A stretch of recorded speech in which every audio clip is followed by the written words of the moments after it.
இளமை இருந்தது, இடைப்பருவம் இருந்தது. இளமை இருக்கும்போது ஆஹா என்ன மாதிரி யாரும் இல்லைன்னும், இடைப்பருவம் இருக்கும்போது என்ன மாதிரி பலசாலி இல்லைன்னும், முதுமை வந்த உடனே நம்மளால் உட்கார முடியல, எழுந்துக்க முடியல. இது தேவையா? அப்போ இந்த பிறவி எதுக்கு வேணும்? இந்த பிறப்பே இல்லைன்னா நமக்கு இந்த துன்பமே இல்லையே.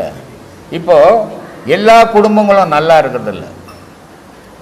100க்கு 50 குடும்பம் நல்லா சம்பாதிக்கிறது, புருஷன் பொண்டாட்டி குழந்தை குட்டி சந்தோஷமாக இருக்கிறாங்க.